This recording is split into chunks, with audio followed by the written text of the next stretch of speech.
구약성경 이사야 11장 1절과 2절 말씀 함께 찾아서 봉독하도록 하겠습니다.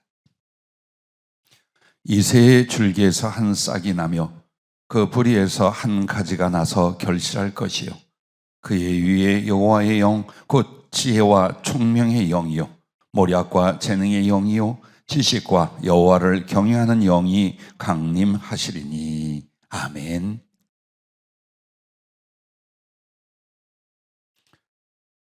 하나님을 경외하게 하시는 성령이라는 제목을 주셨습니다. 하나님을 경외하게 하시는 성령. 자, 오늘 본문 말씀은 장차 예수 그리스도가 후속을 위하여 이 땅에 오실 것인데 그 외에는 하나님의 영, 성령이 충만할 것이다. 그것에 대한 예언입니다. 그런데 이 메시아 구세주께서 오실 때에 하나님의 영이 그의 위에 있어 충만할 것인데 그 성령을 가리켜 뭐라고 하시냐면 여호와의 영 곧 지혜와 총명의 영이요 모략과 재능의 영이요 지식과 여호와를 경외하는 영이 강림하시리니 라고 말씀을 하고 있습니다.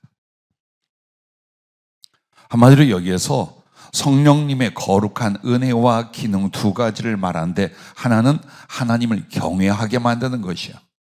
또 하나는 그 하나님을 경외함으로써 나오는 거룩한 지혜의 영이라 이렇게 말씀을 하고 있습니다.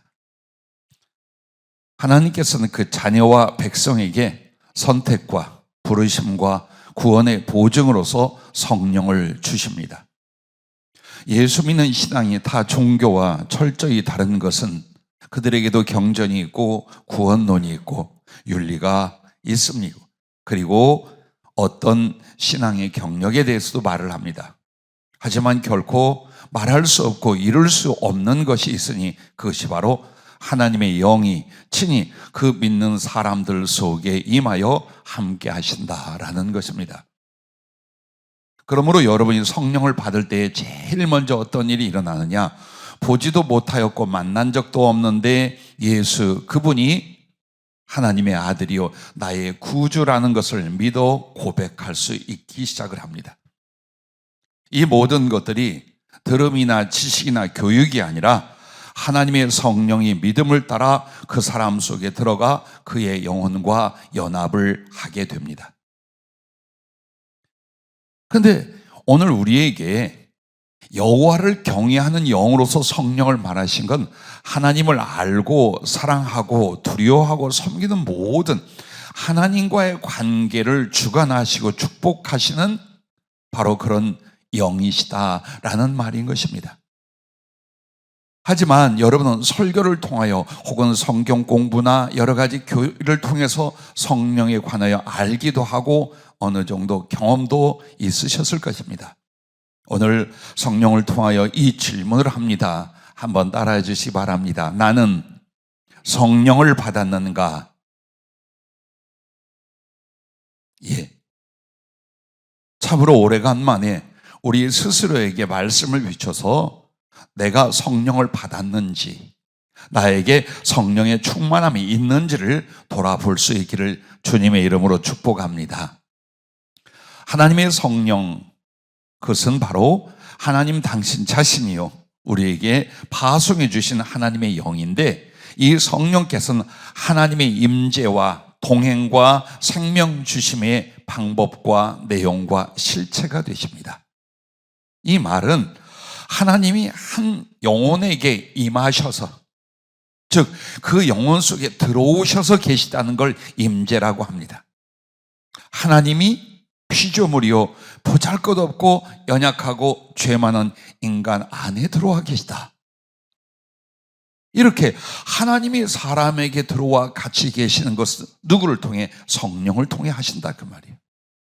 그리고 그 사람과 생각과 삶과 그리고 가는 천국의 길을 동행을 해주시는데 보호하고 위로하고 도와주시고 이끌어주시는 그 동행을 하나님의 성령으로 하시는 것을 믿으시길 바랍니다. 뿐만 아니라 하나님의 생명, 우리는 단지 육체의 생명을 가지고 있습니다. 그러나 여러분과 내가 하나님 나라에서 하나님처럼 되어 영원을 사는 것을 하나님의 생명이라고 말합니다. 그런데 이 하나님의 생명이 내게 있는지 없는지, 주셨는지 아니 주셨는지를 무엇으로 결정하느냐? 하나님의 성령이 내 안에 오셨는지, 나는 성령을 받지 못하였는지, 바로 이것으로 결정이 되는 겁니다. 그래서 하나님의 임재와 동행과 생명 주심의 방법, 그리고 내용, 그리고 실체, 이것이 바로 하나님의 성령의 임하신 것입니다. 성경에서 보면 두 번의 질문을 합니다. 성령님에 관하여. 그 첫째가 너희가 믿을 때 성령을 받았느냐라고 말씀하시기를 사도행전 19장 1절부터 7절에 말씀을 합니다. 바울이 이지방으로 다녀 예배소에 와서 어떤 제자들을 만나 이르되 너희가 믿을 때에 성령을 받았느냐. 만약 여러분에게 누군가가 혹은 여러분을 만난 주의종이 묻습니다. 사실 지금이라고 생각해 보십시다. 그리고 대답해 보시기 바랍니다. 너희가 믿을 때에 성령을 받았느냐? 반말로 하니까 대답을 잘 안. 여러분이 믿으실 때에 성령을 받으셨습니까? 내놔 보십시오. 받은 성령님 좀 내놔 보십시오. 자, 그때 그들은 뭐라고 하냐? 아니라 우리는 성령이 계심도 듣지 못하였노라. 바울이 이르되 그러면 너희가 무슨 세례를 받았느냐? 즉 성령의 세례를 받았느냐 이 말이죠. 대답하되 요한의 세례니라. 바울이 이르되 요한이 회개의 세례를 베풀며 백성에게 말하되 내 뒤에 오신 이를 믿으라 하였으니 이는 곧 예수라 하거늘 그들이 듣고 주 예수의 이름으로 세례를 받으니 바울이 그들에게 안수하매 성령이 그들에게 임하심으로 방언도 하고 예언도 하니 모두 12사람쯤 되니라. 한 그 교회가 12명쯤 모였나 봐요. 근데 그 사람들이 가서 사도 바울이 물었어요. 너희가 믿을 때에 성령을 받았느냐? 아니요. 우리는 성령이 계심도 들어본 일이 없습니다. 구주 예수 그리스도에 관하여 자세히 말씀을 전하고 그리고 예수의 이름으로 다시 세례를 받습니다. 그리고 안수해 줄 때에 성령이 그들에게 직접 임하는 역사가 일어나는 걸 보게 됩니다. 자, 오늘 우리들에게도 마찬가지입니다. 정말 내가 예수님을 믿을 때, 아니 믿고 있는 지금 성령을 받아 이 믿음으로 사는 건지, 정말 하나님의 영이 나와 함께 계셔서 그 모든 말씀대로 정확히 진행이 되는 건지. 니고데모라 하는 사람이 주님께 나왔을 때 주님이 그런 말씀을 했어요. 물과 성령으로 거듭나지 아니하면 하나님 나라를 볼 수 없느니라. 들어갈 수 없느니라. 이렇게 말해요. 자, 하나님의 나라에 대하여 깨닫지도 못하며 갈 수도 없다. 어떻게 하면? 성령으로 다시 나지 아니하면 그와 같다라는 말씀입니다. 그러므로 성령을 받았는가 이 말은 그 성령으로 다시 태어났는가라는 말씀이요. 또 그 성령으로 더욱 충만함을 받았는가 이 두 가지입니다. 그래서 여러분과 나에게 첫 번째 질문은 예수 믿는 이 믿음 안에서 성령을 받았는가요? 두 번째 주시는 성경적 도전은 오직 성령으로 충만함을 받으라 이 말씀에 대하여 여러분의 열매와 반응입니다. 에베소 5장 15절부터 이런 말씀을 해요. 그런즉 너희가 어떻게 행할지를 자세히 주의하여 지혜 없는 자같이 하지 말고 오직 지혜 있는 자같이 하여 세월을 아끼라. 때가 악하니라. 그러므로 어리석은 자가 되지 말고 오직 주의 뜻이 무엇인가 이해하라. 그러기 위해서 어떻게 해야 됩니까? 술 취하지 말라, 육으로 취하지 말라, 세상으로 취하지 말라. 이는 방탕한 것이니 오직 성령으로 충만함을 받으라 라고 말씀을 합니다. 그럼 이 말씀에 대해서 여러분과 나는 어땠습니까? 나는 성령으로 충만한가요? 그렇다면 무엇을 보고 그렇게 여깁니까? 아니, 성령을 충만했던 적이라도 있는가요? 성령 충만은 주님의 가장 큰 은총이며 약속이며 명령이십니다. 즉 주님이 우리에게 주고자 하는 최고의 것이 뭐냐? 성령이요 그 충만함입니다. 그리고 누구에게나 예수 믿는 사람들에게 성령을 주시면서 약속을 주신 겁니다. 내가 너를 성령 충만케 하리라. 그리고 또 여러분의 자세에 대해서는 명령한 겁니다. 성령 충만하라라고. 그런데 성령 충만하지 않는다면 여러분과 나는 끝까지 거스리고 거역하는 상태로 가는 거예요. 마치 특정의 사람들만 성령 충만을 경험하는 것, 이것이 예수 믿는 신앙인 것처럼 우리는 치부하고 삽니다. 아니요, 그 누구나 예수 믿는 사람, 그래도 최소한 성령을 받았다면 성령 충만에 이르라고 하는 것은 약속이시며 명령이시라는 겁니다. 여기에 대해서 여러분과 나는 대답할 수 있어야 됩니다. 이 문제를 분명히 짚고 정확하게 하고 다음 신앙으로 넘어가셔야 됩니다. 그러므로 두 번째는 이것을 생각해 봐야 됩니다. 성령을 받았다 함과 경험은 다릅니다. 여러분은 성령을 받으셨다라고 말합니다. 나는 그것을 무시하여 말하는 것이 아니라 구별시키기 위하여 여러분에게 말씀을 드립니다. 성령을 받았다라는 것은 곧 성령의 세례를 받았다고 사도행전 1장 4, 5절에 보면 나옵니다. 성령의 세례를 받았다. 그러면 이 성령의 세례를 받았다는 것은 성령으로 거듭나 다시 태어났다는 것이요, 더 나아가 성령으로 충만하게 받음을 가르쳐 하시는 말씀이에요. 그래서 여러분이 성령의 은혜를 경험하거나 성령의 감화를 좀 받는 것, 이것하고는 확연히 다릅니다. 많은 사람은 영적 경험이 있거나 혹은 환상을 보거나 병고침이나 기적을 경험했거나 기도할 때 어떤 응답과 역사가 일어났거나 이런 것들을 통해서 내가 성령을 받았다. 더 과한 사람들은 이 경험을 통해 내가 성령 충만을 받았다고 말합니다. 그러나 그렇다고 해서 성령으로 거듭나서 하나님의 생명 안에 있지 않을 수 있다라는 것입니다. 사울 왕을 우리는 하나님께서 부르실 때에 사무엘 선지자를 통해 그에게 기름을 붓고 하나님의 영이 크게 그에게 임합니다. 그래서 무엇이라 말합니까? 네게는 여호와의 영이 크게 임하리니 라고 말합니다.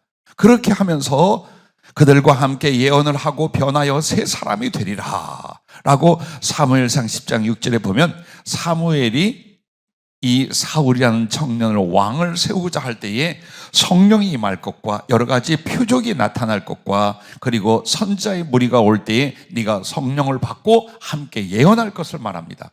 정말 이 표적들과 경험을 하고 선지자의 무리가 올 때에 거기에 무리와 함께 섰을 때에 그들에게 충만된 성령의 그 은혜가 사울 왕에게 임해요.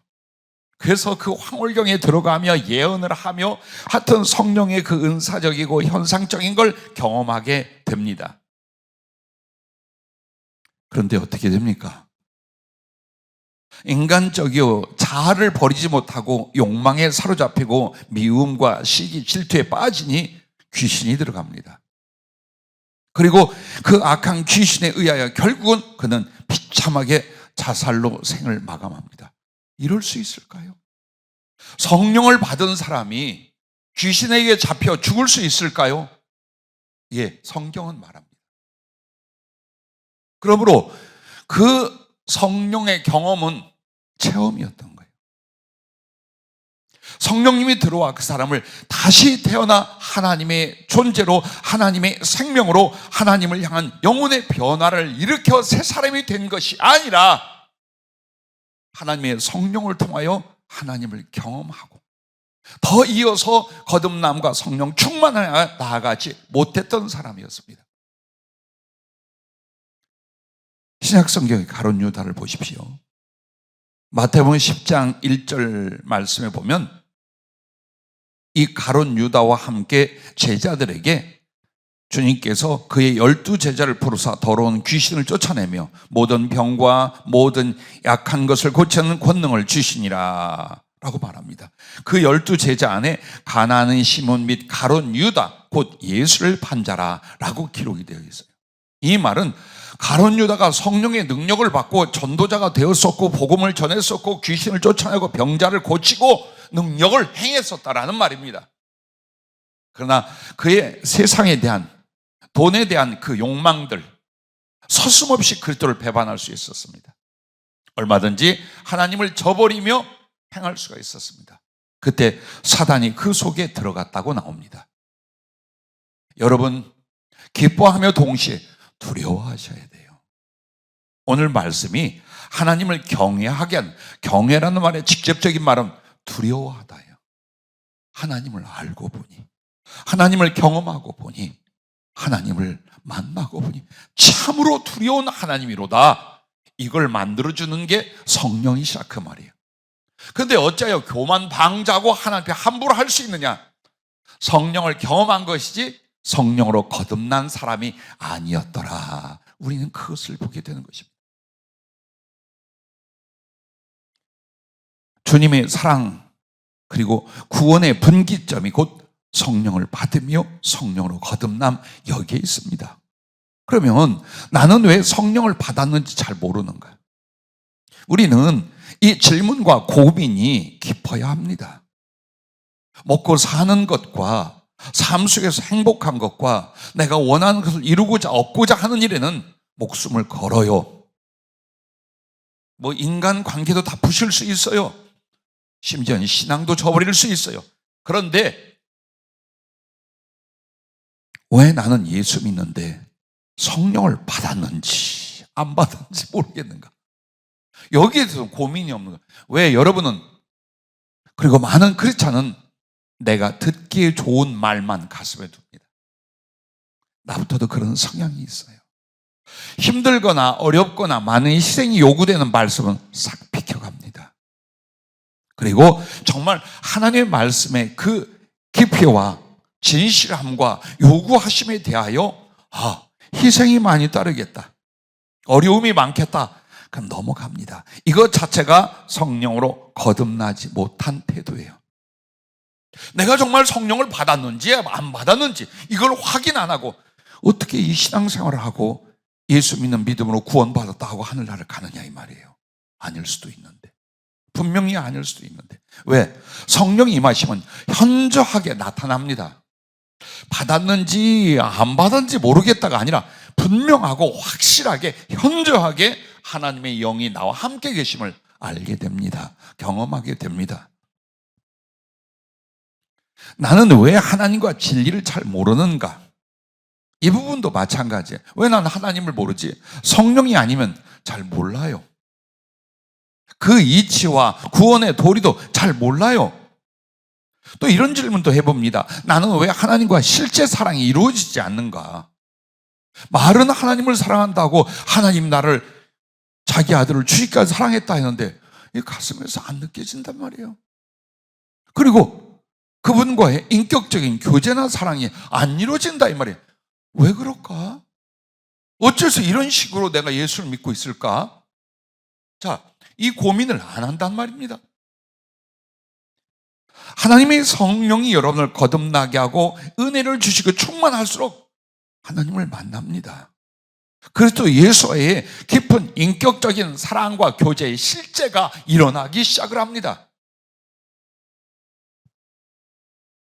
나는 왜 말씀을 배우나 순종과 실천이 잘 안 되지? 크리스찬의 제일 아픔은 이걸까요? 하나님의 말씀을 받았어요. 그런데 내 의지나 생각이나 삶이 따라가지 못해. 너무나 많은 부분을 순종하지 못해. 성령이 아니시면 그와 같습니다. 나는 왜 하나님께 쓰임받지 못하는가? 돈이 없기 때문일까요? 지식이 부족했기 때문일까요? 기회를 놓쳤기 때문일까요? 아니요. 하나님은 구원도 성령으로 하지만 당시의 거룩한 목적으로 쓰시고 하는 사람 전부에게 성령을 부어 글을 쓰십니다. 속이지 맙시다. 스스로 속이지 맙시다. 하나님의 성령과는 거리가 너무나 먼데 나는 하나님께 쓰임을 받고 있다거나 하나님의 일을 하겠다고 하는 것은 착각입니다. 기독교적 일을 할 수 있고 교회적 봉사를 여러분 하실 수 있으나 하나님의 손으로 하나님의 가슴에 담겨 쓰심을 받는 일은 아닙니다. 왜? 성령이 하나님이시니까. 성령이 하나님이시니까. 성령은 신앙 안의 한 부분이거나 어떤 체험이거나 하나의 기능이 아닙니다. 하나님 당신 자신입니다. 그 하나님을 내게 주시는 방법과 내용이 바로 성령의 임하심이라고 말씀하고 있는 것입니다. 나는 왜 예수 믿으면서도 행복하지 못할까? 왜 나는 세상이나 육체나 이 삶의 현실 때문에 울고 웃고 이렇게 살까? 왜 나는 예수님만으로 기뻐하고 감사하고 행복하게 못 살까? 하나님의 성령께 사로잡히지 못하면 누구나 마찬가지입니다. 보이는 것과 경험한 것과 그리고 사람의 몸에서 일어난 바램밖에 없거든요. 나는 왜 세상을 더 의지하는가? 전능하신 하나님이라 말하며 이 세상을 지으시고 나의 모든 것을 축복하시는 하나님이라며 나는 그 하나님을 의지함보다는 내게 있는 힘을 더 의지하려 하고 물질이나 세상적인 기능을 훨씬 더 기대를 하는 거예요. 왜 이러고 살까? 아니, 예수 믿는다고 해서 다 그렇지 않은가? 그렇지 않습니다. 이렇게 7가지 질문을 여러분과 내가 나눠봤어요. 여기에서 여러분은 내가 지금 성령을 받되 어느 정도인지 혹은 성령을 받았는지 못 받았는지가 이 질문 속에서 분명히 여러분의 지각과 양심 속에 일어날 것입니다. 그리고 피하지 마십시오. 변명하지 마십시오. 피하거나 변명함으로 말미암아 끝까지 진리의 영, 거룩한 성령, 하나님의 영이 내게 더 임할 수 없게 됩니다.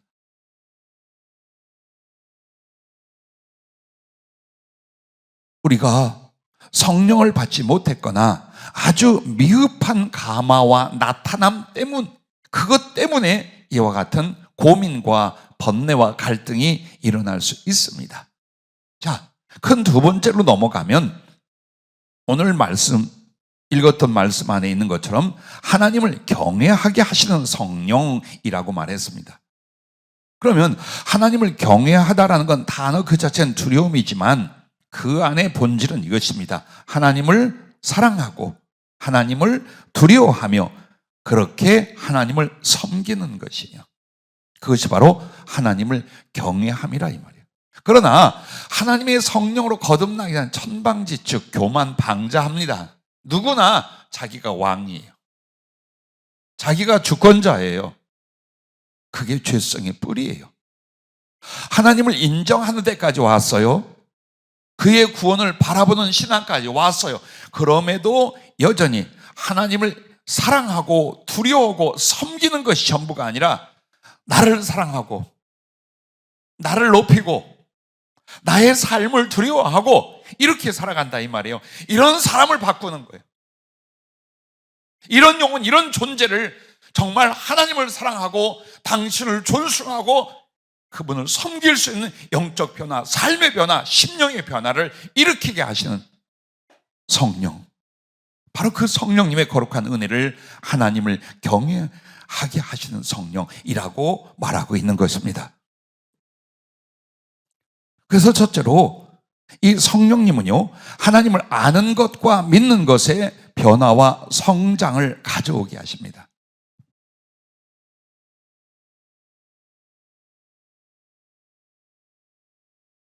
운동하는 클럽에서 다른 교당하는 집사님 한 분이 저한테 농담인지 상담인지를 해왔습니다. 목사님, 나 어떻게 해요? 뭘요? 3개월 동안 교회를 못 나갔어요. 속으로, 아니 집사님이 꼭 목사한테 그걸 뭐하러 얘기를 해? 그렇게 바빴어요? 그렇게 힘들었어요? 아니요, 운동에 너무 빠져가지고. 동생도 갖고 우리 교회 식구라면 꿀밤을 하나 주워 먹였을 건데, 자, 수없이 많은 이런 사람들이 오랫동안 예수 믿었어요. 교회를 다녔어요. 근데 하나님을 아는 것에도 그분을 믿어 섬기는 일에도 자라나질 않아.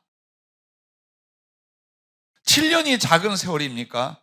12년이 작은 세월입니까? 20년이 작은 세월입니까? 그렇게 많은 예배와 기도와 말씀 앞에 있었는데도 하나님을 아는 것과 믿어 섬기는 일에 부쩍부쩍 성장이 안 일어나는 거예요. 이게 신앙인가? 예수 믿는 믿음이란 이런 것인가? 뭐 다 그렇다가 죽으면 하늘나라 가는 것이 아닙니다. 그렇다고 여러분과 나에게만 책임을 돌리는 건 아니에요. 왜? 하나님의 성령에 사로잡히지 않고는 안 자라나요. 일단은 성경 말씀이 재미가 없어요. 설교로 무엇을 은혜 받는 줄 압니까? 성령 안 받은 분들은 짧고 재미있어야 돼요. 성령의 사람들은 그 깨달음, 진리의 깨달음과 하나님을 아는 것에 거룩한 기쁨을 가져요. 이 차이가 일어나요. 뿐만 아니라 하나님의 성령은 경험을 시키기 시작해요. 하나님이 누구신지, 그 사랑이 무엇인지. 그러므로 내가 이 모습으로 저런 내용으로 하나님을 알고 배우고 경험하며 그분을 따라서 그 거룩한 지식과 사랑의 체험이 장성해 가도록 성령은 이끌어 주신다, 그 말입니다. 보이지 않는 하나님을 우리가 어떻게 알며 배우겠어요? 그분의 영이, 그 하나님을 통달하시는 하나님의 영이 내게 더욱 충만하시다면 내가 아브라함에게 비밀이 있겠느냐라고 하나님이 아브라함을 만나서 그렇게 말합니다. 이 말은 모든 것을 말씀해 주시고 모든 것을 보여주시고 모든 것을 가르쳐 주시고 모든 관계를 친밀하게 이끌어 가시는 거예요. 이게 하나님의 성령이 임하시면 임할수록, 충만하면 충만할수록 여러분에게 일어나는 것입니다. 그래서 여러분과 내가 잘 아는 요한복음 14장 16절부터 보면 내가 아버지께 구하겠으니 그가 또 다른 보혜사를 너희에게 주사 영원토록 너희와 함께 있게 하리니 그는 진리의 영이라 세상은 능히 그를 받지 못하나니 이는 그를 보지도 못하고 알지도 못함이라. 그러나 너희는 그를 아나니 그는 너희와 함께 거하시며 또 너희 속에 계시겠으며. 지금 성령님에 대해서 말하는 거예요. 그리고 그 성령님이 26절에 보면 보혜사 곧 아버지께서 내 이름으로 보내실 성령, 그가 너희에게 모든 것을 가르치고 내가 너희에게 말한 모든 것을 생각나게 하시리라. 할렐루야. 그렇게 말합니다. 자, 하나님의 말씀을, 예수님의 말씀을 전부 다 어떻게 한다고 나옵니까? 가르치고 생각나게 한다는 거예요. 하나님의 성령이. 그러므로 나에게 특별한 선생님, 나에게 특별한 개인 교수가 생기는 것, 뭐에 대하여? 하나님과 그 진리에 대해. 그런데 하나님을 아는 것에서 자라나지 않을 수가 있겠어요? 얼마나 쑥쑥 아름답게 하늘을 향하여 자라나겠습니까? 그러나 하나님을 지식적으로 알고 경험적으로 아는 일에 끝나는 것이 아니라 어떻게 됩니까? 이제는 그 하나님을 믿는 일. 그럼 믿는 일이라는 것을 도대체 우리는 어떻게 말할 수 있을까요? 에스겔 36장 26절 27절에 보면 하나님의 성령이 임하시면 이런 일이 벌어진다는 거예요. 한 영혼에게, 한 사람에게 이런 일이 벌어진다는 거예요. 이걸 통해 여러분은 정말 성령을 받으셨는지, 받되 충만한지 그리하지 못한지를 분별해 보십시다. 또 새 영을 너희 속에 두고 새 마음을 너희에게 주되 너희 육신에서 굳은 마음을 제거하고 부드러운 마음을 줄 것이며 또 내 영을 너희 속에 두어 너희로 내 율례를 행하게 하리니 너희가 내 규례를 지켜 행할지라. 이 말씀을 더 쉽게 말하면 하나님과 그 뜻에 대하여 딱딱하게 굳어진 완악한 심령, 무지한 심령이라 이 말이에요. 그걸 제거하기 시작하는 거예요. 그걸 무너뜨리는 거예요. 오 주여, 이렇게 사랑하셨나이까? 참으로 하나님의 진리는 정금보다 내게 더 사랑스럽습니다. 그리고 내 마음 안에서 육신의 법이나 죄악의 법이나 세상의 것들에 대하여 그렇게 사랑하고 집착되고 중독되어 있는데 바뀌기 시작하는 거예요. 선한 것이 좋아, 사랑이 좋아, 의가 좋아. 하나님의 그 속에서 나오는 거룩한 성품이 내게 너무 좋아지기 시작합니다. 비록 죄성은 아직 남아있고 연약한 인간성은 남아있지만 이제는 그것에게 좌우되고 그것에게 종으로 인하여 사는 것이 아니라 내 안에 거룩한 소원이 일어나는 거예요.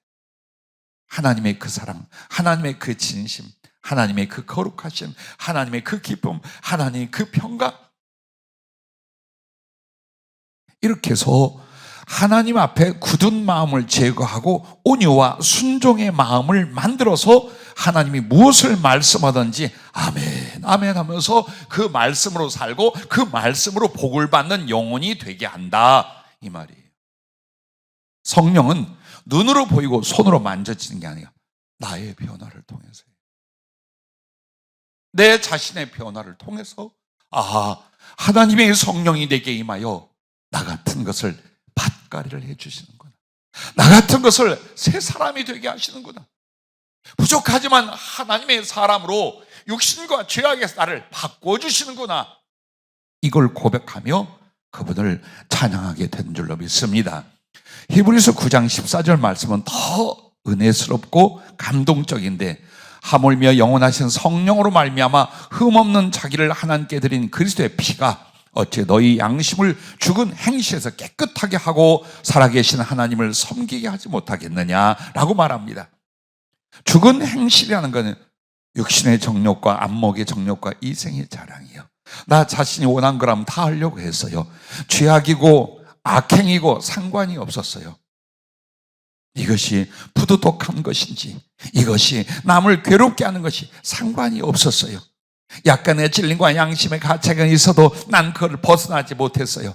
그런데 하나님의 성령으로 들은 그리스도의 피, 그리스도의 피로 말미암아 내가 임하신 그 성령은 내 양심을 죽은 행실에서 깨끗하게 하여 살아계신 하나님을 기쁨으로 순종하여 섬길 수 있게 만든다, 그 말이에요. 큰 개혁이 일어나는 거예요. 아니요, 다시 태어난다는 말씀이 맞아요.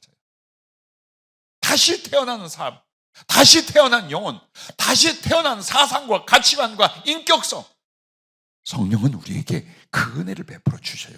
결국 사단적인 형상에서 예수 그리스도를 닮아가는 영혼과 인격과 삶의 존재성의 변화를 강력하게 일으켜 주시는 분, 그분이 성령이요. 그 성령으로 충만하면 충만할수록 더 그리 된다, 그 말이에요. 그래서 베드로전서 1장 21절부터 성령을 받은 사람, 성령으로 다시 태어난 사람의 모습을 이렇게 말합니다. 너희는 그를 죽은 자 가운데서 살리시고 영광을 주신 하나님을 그리스도로 말미암아 믿는 자니 너희 믿음과 소망이 하나님께 있게 하셨느니라. 너희가 진리를 순종함으로 너희 영혼을 깨끗하게 하여 거짓이 없이 형제를 사랑하게 이르렀으니 마음으로 뜨겁게 서로 사랑하라. 너희가 거듭난 것은 썩어질 씨로 된 것이 아니요 썩지 아니할 씨로 된 것이니 살아있고 항상 있는 하나님의 말씀으로 되었느니라. 그러므로 모든 육체는 풀과 같고 그 모든 영광은 풀의 꽃과 같으니 풀은 마르고 꽃은 떨어지되 오직 주의 말씀은 세세토록 있도다 하였으니 너희에게 전한 복음이 곧 이 말씀이니라. 하나님의 말씀은 영이요 생명이에요. 성령님과 말씀은 나눠지지 않아요. 그래서 앞에서 요한복음 3장에서 주님은 성령으로 거듭남을 말했고 베드로 사도는 말씀으로 거듭남을 말해요.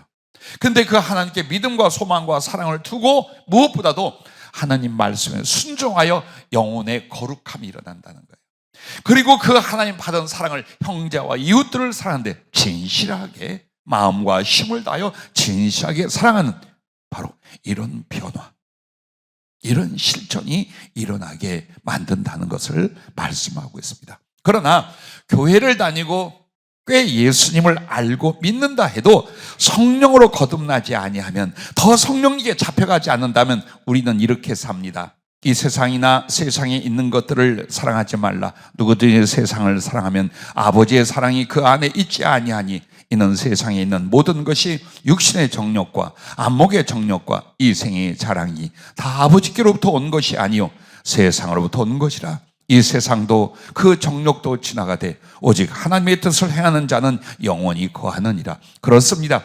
이 세상과 그 세상에서 우리에게 부추기는 정욕으로 산다는 거예요. 예수 믿으면서도. 그래서 그 사람의 가치관이, 그 사람의 은혜의 기준이 어디 있느냐? 내가 이 세상에서 원하는 것을 얻고 원하는 것을 누리는 데다가 둡니다. 신앙 그것 아닙니다. 예수 믿는 것 그거 아닙니다, 여러분. 그것을 벗어나지 못하고 실제로 나의 삶과 가치관을 뛰어 거룩한 것으로 넘기지 않는다면 성령으로 거듭나지 못하는 것입니다. 성령의 은혜와 도우심은 받았을지라도 진정 성령이 나를 사로잡아 다시 태어나는 과정까지는 못 간 것입니다. 그래서 여전히 육신의 정욕과 안목의 정욕과 이생의 자랑으로 살아가는 모습을 벗어나지 못한다라는 것입니다. 왜 우리에게 성령님이 필요한지요? 왜 우리가 더욱 성령께 잡혀가는지요? 그 모습을 이렇게 보여주고 계신 것입니다. 그래서 그 성령님은 하나님을 아는 것과 믿는 것의 변화와 성장을 가져오게 한다. 이 말씀이 참으로 감사한 말씀입니다. 즉 사람의 중심과 생활과 인생이 하나님을 향한 삶으로 전환되고 주님을 닮아가는 성장이 계속된다라는 걸 말씀하고 있는 것입니다. 자, 이 성령님을 통하여 하나님을 경외하다 두 번째는 하나님을 사랑하고 두려워하게 하신다라는 거예요. 인위적으로 안 돼요. 여러분과 나는 보이는 권력이나 물질 혹은 질병이나 사고 이걸 두려워하지 안 보이는 하나님을 두려워하지 않아요. 본래가. 그래서 하나님 앞에 교만방자해질 수 있어요.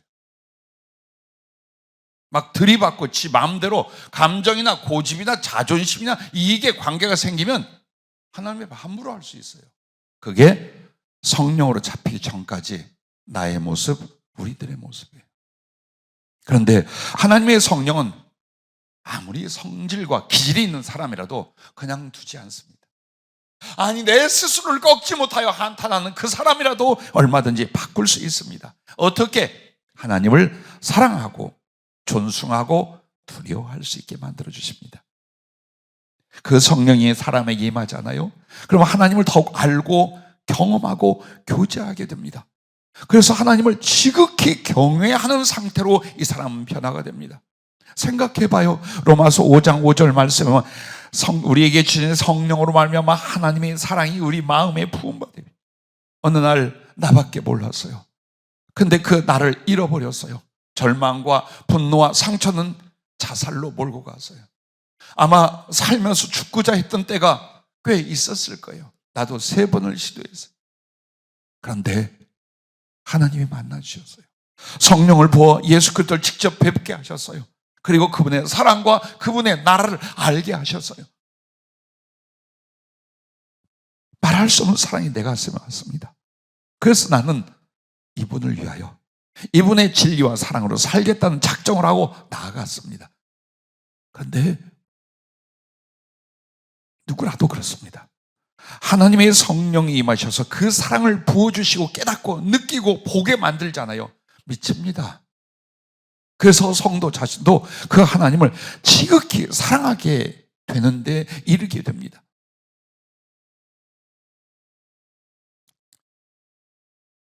여러분과 나는 어떻게 살았습니까? 그리고 지금 어떻게 살고 있습니까? 사도 바울은 자기 제자 디모데에게 편지를 쓰면서 그래요. 나는 죄인의 개수다. 난 흉악자요, 폭행자요, 사람을 많이 죽게 만들었던 자다. 그러나 이런 나를 하나님의 긍휼히 여기시고 나를 일꾼으로 삼아주시고 그 나라에 생명을 주신 이유는 많은 사람들에게, 방황하고 죄 짓는 많은 사람들에게 하나님의 긍휼이, 하나님의 사랑이 얼마나 깊고 큰 것인가를 보여주기 위한 예로서 나 같은 것도 구원하셨다.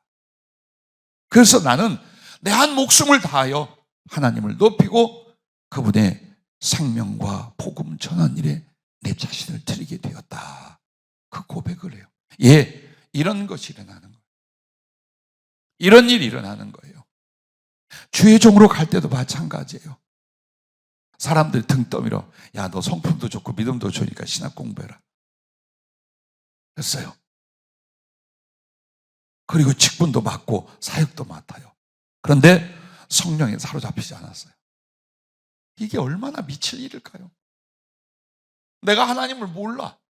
나는 하나님을 알리고 가르치고 전해야 되는데 나는 그 주 예수 그리스도 하나님을 잘 몰라. 그리고 삶의 변화, 거룩한 능력도 내가 경험해보지를 못해. 나 자신도 항상 죄와 세상을 위하여 고민하고 좌절하고 있어. 그런데 영혼들을 구원해야 돼요. 그 영혼들에게 거룩과 사랑을 알려줘야 돼요. 그 하나님과 그 나라와 그 진리를 가르쳐야 돼요. 이게 어떻게 되겠어요? 그래서 주님이 유일하게 가르쳐주면 성령으로 충만해져라. 이미 네 안에 성령이 있다면 이제 충만해져라. 그렇다면 그가 너의 생명이 되고 사랑이 되고 진리의 지혜가 되고 하나님을 만남이 되고 그 하나님을 나누어줌이 되게 하실 것이다 라고 말씀하고 있는 것입니다. 한나라는 여인을 여러분이 잘 알 거예요. 사무엘상 2장 1절부터 10절에 이 한나의 기도가 나옵니다. 근데 이 한나의 기도에 보면은 정말 하나님에 대해서 얼마나 경외하고 두려움이 가득한지 그 하나님을 철저히 만난 만남을 고백을 해요. 그래서 가정주부가 평범한 그냥 신앙인이었던 한나라는 여인이 정말 이런 체험과 이런 지식과 이런 하나님의 경외함을 썼을까 싶을 정도예요. 왜? 이 한나라는 여인은 그때는 다처제일 때잖아요. 후처가 자식을 잘 낳았어요. 자기는 없어요. 그리고 그 후처가 조롱하고 괴롭혀요. 자기의 대적이 돼요. 미칠 것 같아요. 그러나 하나님의 허락을 안 하면 대문이 안 열린다는 것쯤은 알아요. 그래서 하나님께 제사를 드리고 예물을 드리러 그렇게 올라올 때마다 울고불고 난리가 났어요. 항상 마음속에 분노와 상처, 원한이 가득했어요. 그리고 심통이 나고 삐지잖아요.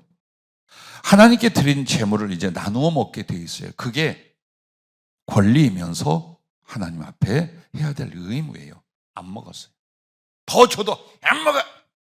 성질 난다고 하나님 앞에 마땅히 할 신앙의 의무도 탁 져버렸어요.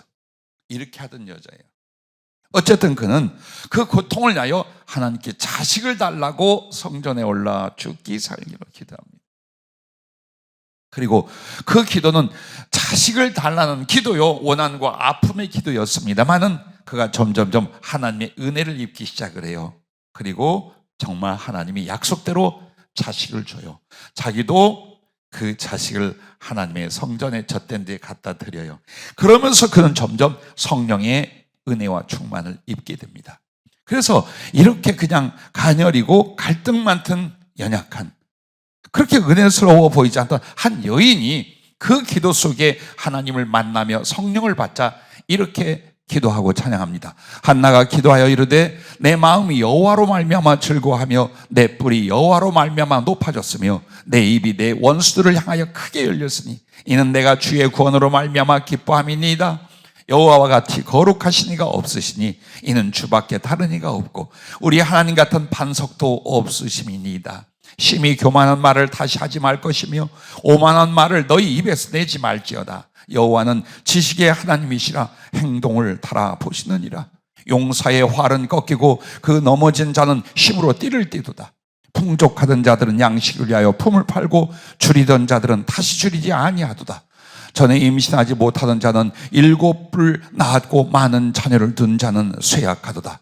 여호와는 죽이기도 하시고 살리기도 하시며 스올에 내리기도 하시고 거기에서 올리기도 하시는도다. 여호와는 가난하게도 하시고 부하게도 하시며 낮추기도 하시고 높이기도 하시는도다.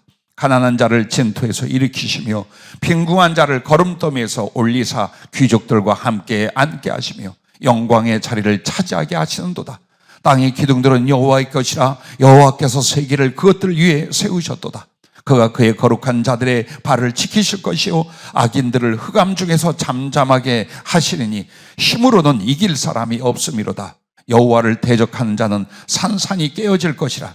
하늘에서 우레로 그들을 치시리로다. 여호와께서 땅끝까지 심판을 내리시고 자기 왕에게 힘을 주시며 자기의 기름 부음을 받은 자의 뿔을 높이시리로다 하니라. 어떻게 이런 말이 나와요? 어떻게 이런 영성과 지식이 어떻게 이렇게 하나님을 친히 만나 하나님을 경외함이 생길까요? 성령이 하셔요. 예, 교육이 아닙니다. 바로 하나님의 성령이 임하셔서 하나님을 가르치십니다. 하나님을 배우게 합니다. 그분의 속성과 섭리와 역사와 심판과 구원을 철저히 알게 합니다. 그러므로 감히 하나님 앞에 방자히 행하거나 함부로 말하지 않습니다. 알면 알수록, 만나면 만날수록 사랑스러운 하나님이지만 힘이 두려운 하나님이십니다. 정말 힘이 두려운 하나님이십니다. 한 인간을, 자기밖에 모르는 죄인을 그렇게 하나님의 실존을 만나며 영혼과 삶을 바꾸시는 분이 바로 성령님이시라는 것입니다. 히브리서 10장 23절부터 31절 말씀에 보면 예수님을 믿었다가 어떻게 멸망에 가는가를 보십시오. 하나님이 어떻게 구원하기 위하여 그리스도 예수까지 십자가에 달아 그 모든 저주와 형벌을 받게 하시고 우리에게 생명과 사랑과 그 나라를 주시건만 그런 자비의 하나님이 어떻게 하시는가 보십시오. 또 약속하신 이는 믿으시니 우리가 믿는 도리의 소망을 움직이지 말며 굳게 잡고 서로 돌아보아 사랑과 선행을 격려하며 모이기를 패하는 어떤 사람들의 습관과 같이 하지 말고 오직 권하여 그날이 가까움을 볼수록 더욱 그리하자. 우리가 진리를 아는 지식을 받은 후 짐짓 죄를 범한 즉 다시 속지 않은 제사가 없고 오직 무서운 마음으로 심판을 기다리는 것과 대적하는 자를 태울 맹렬한 불만 있으리라. 모세의 법을 폐한 자도 두세 증인으로 말미암아 불쌍히 여김을 받지 못하고 죽었거든. 하물며 하나님의 아들을 짓밟고 자기를 거룩하게 한 언약의 피를 부정한 것으로 여기고 은혜의 성령을 욕되게 하는 자가 당연히 받을 형벌은 얼마나 더 무겁겠느냐. 너희는 생각하라. 원수 갚는 것이 내게 있으니 내가 갚으리라 하시고 또 다시 주께서 그의 백성을 심판하시리라 말씀하신 것을 우리가 아노니 살아계신 하나님의 손에 빠져 들어가는 것이 무서울진저. 예. 여러분과 나는 하나님을 어떻게 배웠습니까? 어떻게 경험했습니까?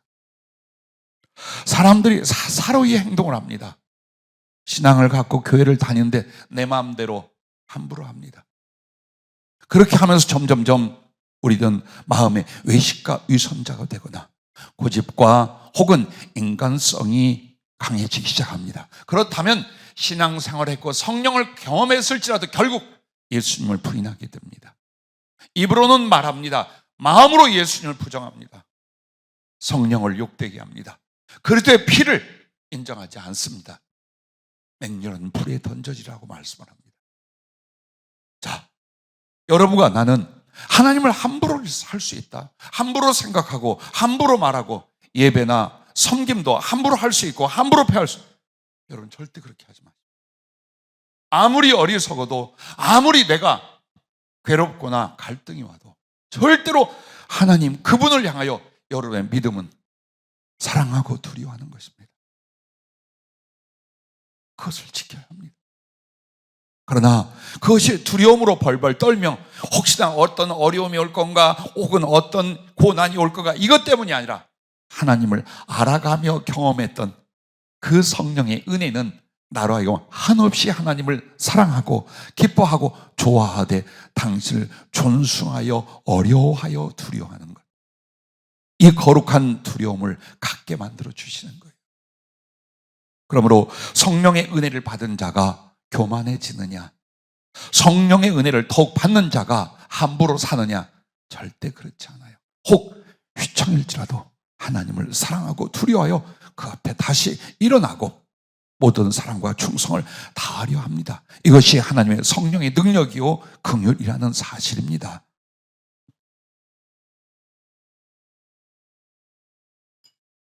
여러분이 잘 아는 막달라 마리아와 예수님을 초대했던 바리새인 시몬을 기억하십시오. 성령을 받지 못한 사람은 그 집에 예수님을 모셔놓고 자기가 구제를 하거나 남을 섬기는 것을 자랑하되 진짜 예수님을 향한 어떤 사랑도 섬김도 중심도 없습니다. 이게 성령을 받지 못하거나 충만치 못할 때 일어나는 그런 짓이에요. 예배를 드리거나 교회를 다니면서도 내가 내 주 예수라 하면서도 두려워하지 않고 사랑하고 섬기려 하지 않는 거예요. 그러나 하나님의 성령으로 사로잡힌 이 막달라 마리아로 추정된 이 죄인이란 여인은 어떻게 합니까? 향유를 가져다가 주님 발에 붓고 펑펑 쏘는 눈물로 자기 머리칼을 펴서 주의 발을 닦으며 입맞추기를 쉬지 않습니다. 자, 이런 자세가 나옵니다. 이런 가슴이 나옵니다. 성령의 사람과 성령의 사람이 아니다는 것이 이렇게 나타납니다. 삭개오와 부자 청년을 보십시오. 둘 다 어마어마한 물질과 재물을 갖게 되었습니다. 삭개오는 자기가 옳지 않은 방법으로 돈을 벌고 부자가 된 것에 대해서 애통하고 괴로워하며 점점 자기의 영혼이 메말라가는 것을 아파합니다. 그러던 어느 날 예수님이 그 지역에 왔고 예수님이 그를 부르시자 자기 집으로 영접합니다. 그게 예수 처음 믿을 때라 그 말이에요. 성령 받을 때라 그 말이에요. 그리고 그 예수님을 즐거이 자기 집에 영접하여 그토록 죄의 근본이 됐던, 갈등과 아픔의 근본이 되었던 물질, 행복할 줄 알았어요. 돈을 많이 벌면 행복할 줄 알았어요. 남들에게 무시당하지 않을 거라 생각했어요. 나의 모든 핸디캡과 단점을 극복하여 나는 행복할 줄 알았어요. 그런데 하필이면 하나님이 택한 사람이요, 그나마 희미한 성령의 은혜가 있던 사람이요, 괴로워 죽겠네. 그래요, 예수님을 만나자마자 그는 불법으로 때로는 불의하게 벌었던 모든 것들을 다 가난한 자와 억울케 한 자들을 위하여 전부 다 환수하고 베풀고 그리스도 앞에 탈탈 텁니다. 이거 사람의 힘이 아니에요. 성령은 그렇게 하십니다. 그리고 주 안에서 다시 시작하여 거룩한 축복으로 그가 주를 섬기며 많은 영혼들을 돕는 자로 서게 됩니다. 부자 청년 보세요. 꽤 많은 재산이 있는데 어떻게 영생을 얻을까 주님께 나왔잖아요. 주님 탈탈 털고 이렇게 말씀합니다. 너 가지고 있는 거 전부 다 팔아서 가난한 데 주고 나를 따르라. 그리하면 하늘의 보화가 네게 있을 거야. 그게 뭐예요? 종교적인 율법 의식은 어려서부터 지켰어요. 그러나 가장 중요한 하나님을 사랑하고 영혼을 사랑하는 일에는 절대 마음을 열 수가 없었어요. 왜? 성령의 사람이 아니라, 육신의 사람이라 종교적인 생활을 하는데 하나님의 사랑을 이룰 수는 없었어요. 그는 재물이 많은 고로 근심하여 가니라 하고 끝나버렸어요. 이게 물질 문제를 말하는 게 아니에요. 성령의 사람인지 성령이 없는 사람인지가 같이 예수를 믿어도 이와 같이 갈라지더라는 걸 말하고 있습니다. 또한 세 번째는 하나님을 경외하여 모든 지혜를 주시는 성령님이십니다. 자, 여기 하나님을 경외하는 영이라고 하면서 지혜, 총명, 모략, 재능, 지식, 성령은 이와 같다 말하는 거예요. 똑똑한 게 뭘까요? 청년들이나 자녀들을 양육하면서 우리 애 참 똑똑해. 뭐가 똑똑할까요? 계산을 잘하는 거? 계획을 잘 세우는 거? 손해보지 않는 거? 그걸 똑똑하다고 생각합니까? 아니요. 하나님을 경외하는 거예요. 하나님을 사랑하고 섬길 수 있는 거룩한 영성이에요. 모든 지혜는 거기서 나오게 돼 있어요. 지금은 사람의 머리나 노력으로 우리가 더 나은 것을 얻고 누릴 것 같지요. 그것이 우리에게 어떤 패망을 가져오거나 어떤 허물을 가져올 줄 아십니까? 하지만 하나님을 경외하여 성령으로 말하여 주신 은혜는 영원합니다. 땅의 것이라도 거룩하게 사용하게 만드십니다. 그리고 하나님이 가르쳐줘요.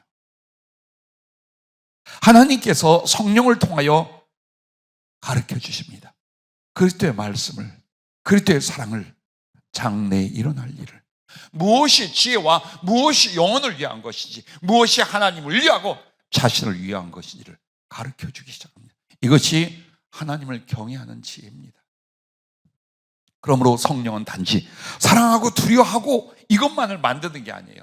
정말 하나님의 지혜가, 성령의 지혜가 그 사람에게 임하게 해서 밀어난 사람을 현명한 사람으로, 우둔한 자를 지혜로운 자로, 육신과 세상을 향하던 사람을 하늘 영혼을 향하는 것으로 바꾸어 놓으시고 가르치시고 인도하신다, 그 말씀입니다.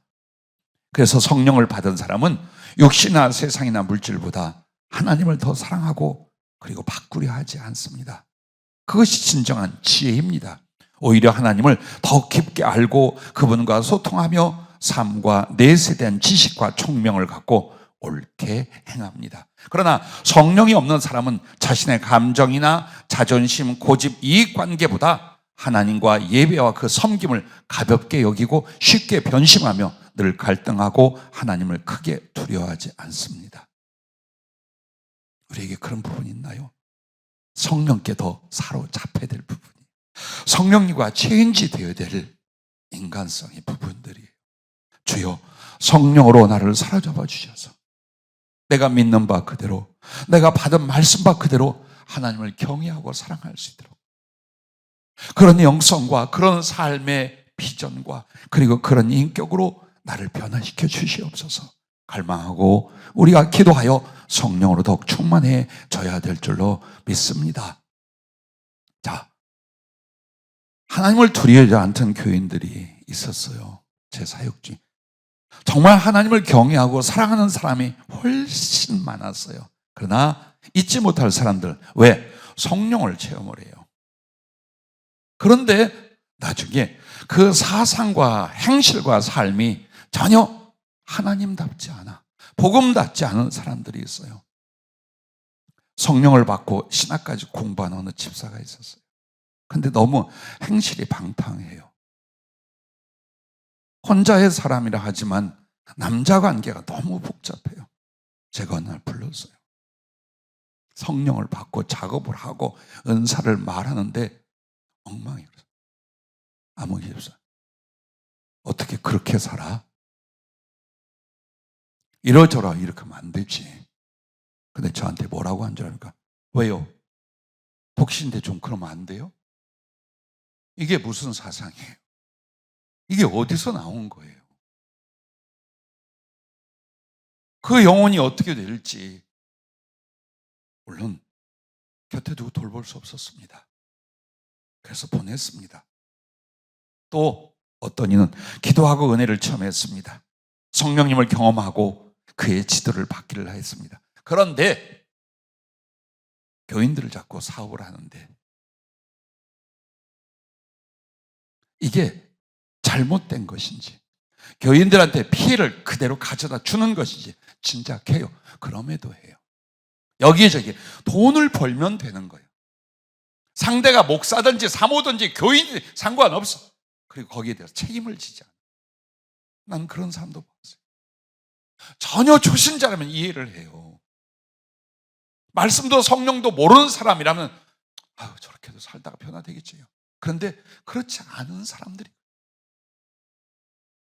어떤 사람은 교회를 다 뒤집으려고 해요.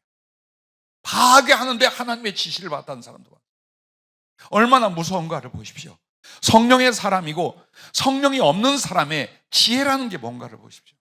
무엇이 하나님의 신령한 지혜요, 영원한 지혜인가를 우리는 너무나 많이 경험하며 왔습니다. 성령의 사람은 하나님의 그 거룩과 주권과 존재를 지키 존숭하고 두려워해서 겸손과 복종과 섬김을 결코 잃지 않습니다. 행여 잘못되고 행여 육신적으로 치우쳤을지라도 하나님 없이 못 살아요. 그분의 거룩한 뜻과 사랑이 아니면 살 수가 없어서 회개하고 변화되고 성숙해 간답니다. 그러나 성령이 아니면 그냥 간 길로 가서 돌아오지 않아요. 한번 치우치죠. 세상이나 육신의 자로 한번 무너지죠. 이 사람 못 돌아와요. 안 돌아와요. 성령이 아니면 죄된 고약한 자아를 절대 버리고 못 이겨요.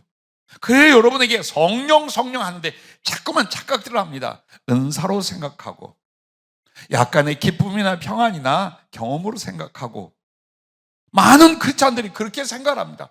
실제로는 성령이 내게 임했을지라도 성령이 계신 줄도 알지 못합니다. 나는 여러분과 나를 하나님의 성령에 사로잡히기 위해서 애를 썼고 가르쳤고 기도해 왔습니다. 제가 만약 여러분 곁에서 주의 부르심을 받는다 할지라도 가장 후회되는 건 더 여러분이 진리와 성령으로 충만하지 못했다면 그것이 한이 될 것입니다. 긴 세월을 만났어요. 긴 세월에 수천 수만 번의 그 설교를, 성령의 예언이나 지시를 그리고 영적 경험과 하나님과의 만남을 가지셨어요. 여러분은 얼마든지 더 성령으로 충만해질 수 있어요. 가장 간절한 기도가 주여, 제가 경험한 하나님, 주에선 부족하지만 제게 주신 하나님의 사랑과 지혜와 그 거룩한 성령의 은혜들이 우리 교회 목사님들과 사명자들 위해, 우리 교회 성도들과 젊은 청년들에게 7배로 부어지게 하시옵소서. 얼마나 행복한데요. 얼마나 능력이 있는데요. 얼마나 주님과의 사랑이 깊어지는데요. 우리에겐 해답이 딱 하나입니다. 성령과 그 충만 외에는 방법도 지혜도 해답도 없습니다. 어떤 상황에도 성령을 구하시고 성령께 순종할 수 있기를 바랍니다. 씨 뿌리는 비유를 아시지요? 길가봐 딱딱해서 씨가 들어가지 않아. 또 돌멩이가 덮여 있어서 금방 뿌려져서 싹이 나다가 햇볕에 말라 죽어. 또 어느 곳은 씨가 뿌렸지만 가시가 막 밭에 자라가지고 기운이 지나여 죽어버려. 근데 잘 갈아진 좋은 땅에 심었더니 30배, 60배, 100배의 결실을 가져요. 이걸 많은 해석할 수 있죠. 성령의 사람이냐 아니냐가 이렇게 돼요. 성령은 영혼 자체를 하나님의 말씀이 내 안에서 열매 맺고 그 사랑이 성취되도록 밭갈이를 하시고 응원을 해주신 분이에요. 또한 1달란트, 2달란트, 5달란트 받은 종들 알죠? 그 원인이 뭔 줄 아십니까? 성령에 잡힌 사람이냐, 성령이 없는 사람이냐예요. 똑같이 하나님의 종이라 하나님의 사람이라 말하지만 어떤 사람은 하나님께 받은 걸 가지고도 원망, 불평만 합니다. 그리고 오해합니다, 하나님을. 그게 1달란트 받은 종이에요. 결국 다 잃어. 있던 거 싹 잃어버려요. 더 심하면 바깥 어두운 곳으로 쫓아버리라 하십니다. 이게 성령으로 시작하여 육으로 망하는 사람의 모습이며, 성령님께 더 잡히지 않는 한 하나님이 이해되고 그 사랑에 감화되고 그분을 위하여 삶을 기뻐하며 감사하며 고난을 감내하며 소망을 이게 안 돼요. 이게 안 돼요, 절대로. 그래 여러분이 이제 신앙을 시작하는 분도 있어요. 그리고 하나님 앞에 쓰심에 대하여 하나님께 내가 헌신하여 꿈을 가지고 달려가는 분들도 많아요. 다만 여호와를 경외하는 영, 하나님을 경외하게 하시는 그 성령을 더욱 사모하시오. 조금만 더 그리로 들어가십시오. 아무리 바쁘고 힘들고 육신적인 것이 나를 감싸도 조금만 더, 그러니까 내게 성령이 필요합니다. 그러니까 나는 성령이 필요합니다. 이런 모습이기에 내게는 성령이 필요합니다. 여러분의 사모함과 기도와 수고가 일어날 수 있기를 바랍니다. 잠깐 여러분에게 드렸던 말씀을 제가 드리려고 합니다. 다름이 아니라 우리 조카가 얼마 전에 하나님의 부름을 받았습니다. 그런데 그 일에 대하여 주님께서 해명을 해주셨어요. 셋째 형 외아들인데 어려서부터 내가 이뻐하고 주일학교를 데리고 다니고 또 한 놈밖에 못 낳았어요. 나이 먹은 그런 형수와 형이. 서로 아끼고 이뻐했습니다. 그리고 정말 믿음으로 키워서 하나님의 큰 일꾼이 되게 하려고 그렇게 기도해 주던 젊은이였습니다. 농담으로 항상 그래. 너 목사가 될래? 장로가 될래? 목사 되기 겁나면 우리 교회 장로해야 된다. 그런 여담도 함께 나누고 열심히 신앙생활은 못했지만 순수한 가슴을 늘 엿보았어요. 그런데 아버지 일을 도우려고 시간을 내서 공사 현장에 갔어요. 힘들고 위험해 보이니 자기 아버지를 만류하고 대신 굳지도 않은 벽돌 건물 벽 높은 곳에 그 아들이 올라갔습니다. 그때 누군가 안전장치를 걷어내려 하자 벽이 무너져서 조카는 자기 아버지 대신 생명을 잃고 하나님의 부름을 받고 떠나게 되었습니다. 더군다나 주님이 작년에 아이를 주시겠다 해서 8년 만에 와이프가 임신을 했어요. 감사하고 기뻐하며 전화를 통화하고 기도를 받은 지가 엊그제였는데 이런 일이 일어났어요. 셋째 형님은 청년 시절에 성령을 받고 열심히 주를 섬겼고 아우인 나의 신학 공부를 뒷바라지까지 했었습니다. 그러나 정신없이 바쁘고 힘들게 살면서 신앙생활을 놓치게 되었습니다. 힘든 일을 하고 거의 매일 과음으로 만취 상태가 되고 이렇게 지내다가 정말 절대 해서는 안 될 일까지 했는데 그것이 바로 믿음이 없는 우리 큰형님네서 아버지 제사를 모셨습니다. 그런데 위하여 기도할 때 하나님께서 어떤 일을 보게 하시냐? 귀신이 나타나는 거예요. 큰형님들. 근데 그 귀신이 들어가는 문에 거꾸로 매달려 확 나타나거나 형수와 조카들을 얼마나 괴롭게 하는지 몰라요. 빼빼 말라 연락이 왔어요. 삼촌 여자요. 그래요. 그 귀신 어떻게 생겼던가요? 눈이 크고 스포츠 머리에 반백이요. 그 아버지 형상입니다. 가서 보십시오. 당신들이 지낸 제사 그 영정 그 얼굴 다시 보십시오. 닮았대. 물론 아버지가 아니에요. 아버지를 흉내낸 귀신이에요. 그러더니 그 귀신이 어디로 가느냐? 제사 지내는 병풍이나 제구 있잖아요. 그리로 들어가는 거예요. 나타나서 괴롭게 하고 공포를 만들고 꼭 그리로 들어가요. 왜? 제사가 부모를 기억하고 기념한 예라면 그러지 않아요. 하나님 한 분 외에는 무엇을 섬기죠? 귀신이 가요. 사단이 가서 그 사람, 그 집안을 괴롭히며 주장하기 시작을 해요. 알아듣게 설득하고 말씀 전한 뒤에 예수 이름으로 기도하고 내쫓았습니다. 그리고 제사를 폐하였습니다. 그 뒤부터 형수님도 많이 좋아지고 큰형님은 저희 교회 와서 은혜를 받고 세례를 받게 되었습니다. 그런데 이제 문제는 셋째가 박박 우기는 거예요. 이 믿음이 없는 사람이지만 얼마나 강하게 고집을 부릴지 몰라요. 아버지와 인연이 끝이다 이거예요. 제사마저 안 지내면 아버지라는 존재와 영원히 끝이라는 거예요.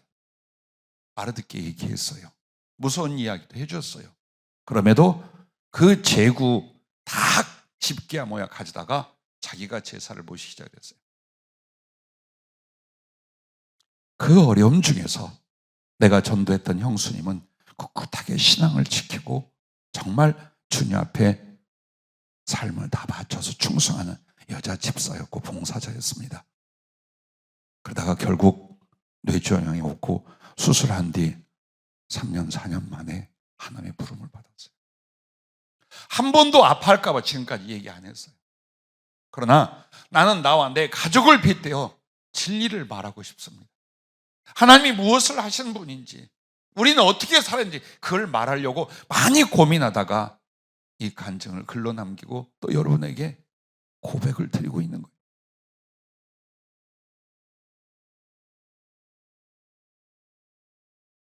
아무리 권해도 주님을 부인하진 않아요. 회개하고 돌아오질 않아요. 그러다가 아내를 그렇게 잃었어요. 그리고 1년 되어서 외아들을 잃었어요.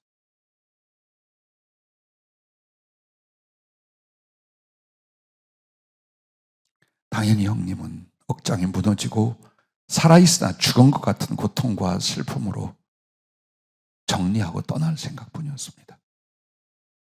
큰 슬픔에 잠겨 무슨 위로나 말도 들어가지 않을 그 형님 잡고 찾아가서 식사를 했습니다. 조금씩 이런 모든 일들 앞에 하나님의 섭리가 무엇인지 그의 긍휼이 무엇인지를 이야기하며 위로하려 하고 전도를 했습니다. 근데 다 안다, 다 알아. 꼭 그러죠. 다 안다, 알아.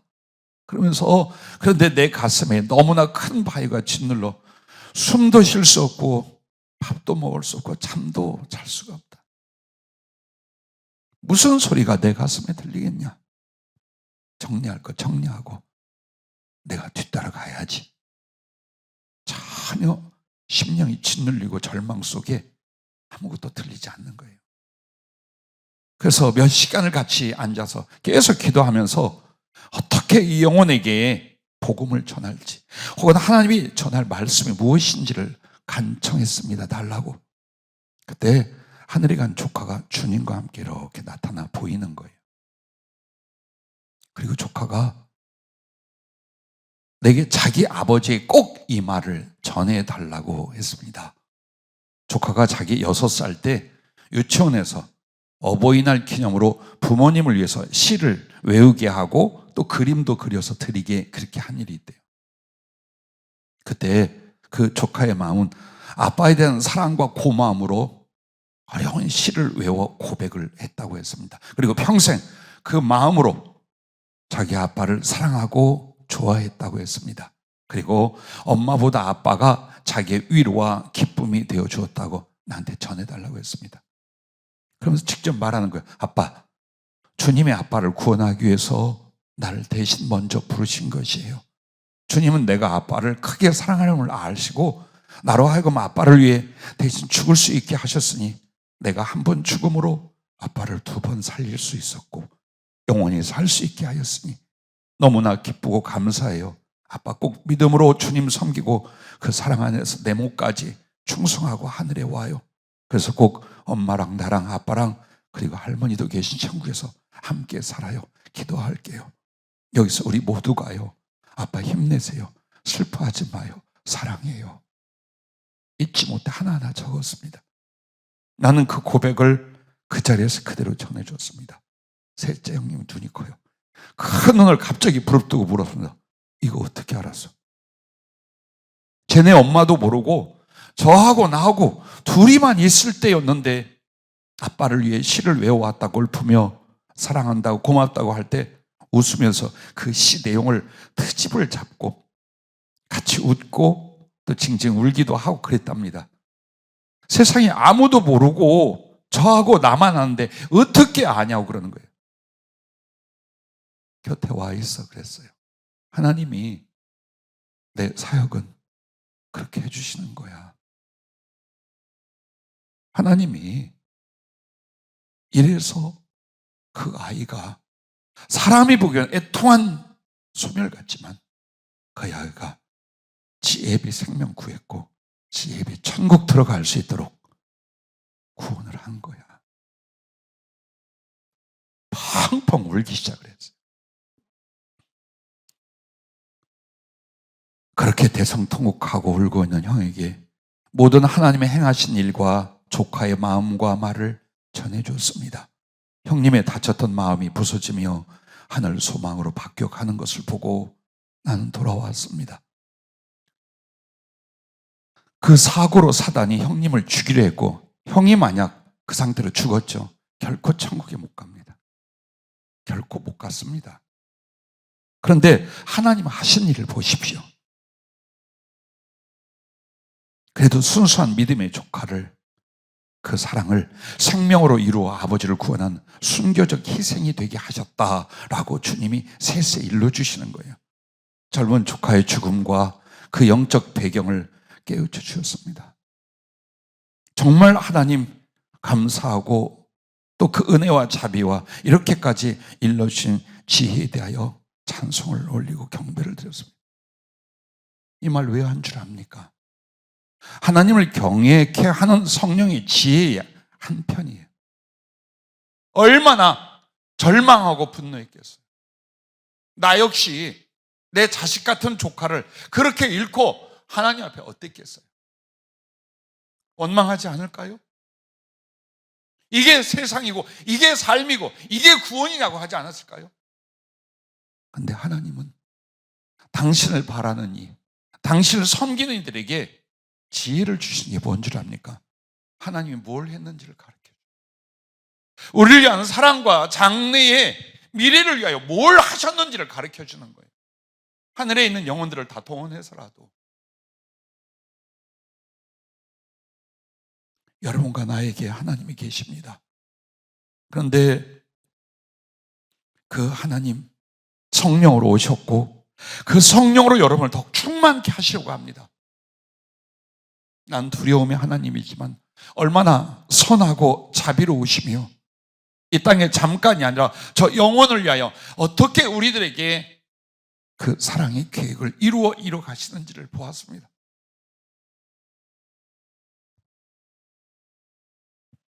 그러면 여러분과 나는 이제 어떻게 해야 할까요?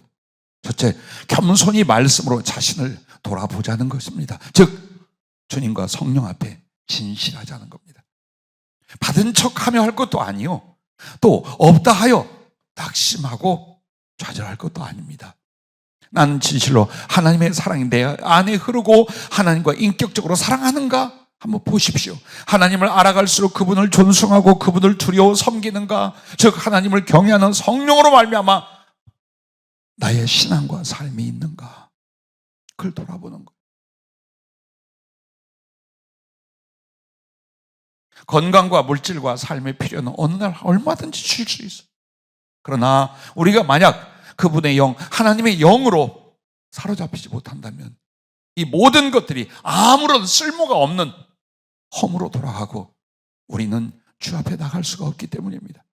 두 번째는 하나님을 사모함이 없음을 통렬하게 회개하자는 거예요. 왜? 내게 하나님을 사모함이 없을까? 만약 내가 하나님을 사모한다면 이런 결핍과 이런 부족과 이런 답답함과 이런 무력함 때문에 그 성령을, 그 말씀을 얼마나 매달려 기도하고 사모했겠어요. 그렇게 안 하는 거예요. 이게 삶이려니, 이게 교회 다니는 신앙이려니 하고 그냥 사는 거예요. 여기에 대한 아픔과 회개가 일어나야 되는, 이것이 사모함입니다. 소경이 눈뜸을 얼마나 갈망하겠어요? 나병 환자가 성경 시대에 깨끗게 되기를 얼마나 소원했겠어요? 우리가 그 가슴을 갖는 거예요. 성령의 은혜가 없이 무능하고 실패하며 위선자가 되어감에도 나는 감각이 없어. 이걸 아파하고 주님 앞에 우리가 회개해 가는 거예요. 그리고 세 번째는 기도와 말씀 순종으로 성령을 사모하여 충만하게 받자. 즉 행함으로 말미암아. 기도와 말씀 그리고 순종, 세 가지면 좋겠어요. 요거 조금씩만 늘려보세요. 기도의 깊이와 양을 늘려보세요. 거기서 주님에게 마음을 드리며 당신의 마음을 사모해 보세요. 하나님 말씀을 통해 하나님을 알려고 해보세요. 그리고 그 말씀을 내 가슴과 삶에 조금씩 좀 실천해 보세요. 어느 날 하나님의 성령이 나에게 교통하고 말씀 주시고 은혜 주시고 역사하시는 걸 여러분이 더 깊게 경험하고 여기에 대한 믿음의 인식만 갖고 해보세요. 정말 해보세요. 조금만 더 하나님을 알려 하고 사랑하고 순종하고 두려워하려고 해보십시오. 이미 내 안에 성령으로 말씀이, 성령으로 감화가, 성령으로 교제가, 성령으로 변화가 일어나고 있음을 여러분이 직접 보게 될 줄로 압니다. 성령으로 살지 않으면 가룟 유다처럼 주님의 상에 떡은 욕심을 내도 주님을 사랑하여 십자가를 칠 수는 없습니다. 그만 주님 상에 손을 얹고 있었어요. 즉 주님으로 말미암아 세상 것을 얻는 것은 원하는데 그분을 사랑하고 섬기게 하여 십자가를 치는 건 절대로 감당하지 못합니다. 성령이 아니면 그렇다는 거예요. 그리고 구레나의 시몬을 보십시오. 억지로 지고 가는 십자가였습니다. 예수님이 갈 때에.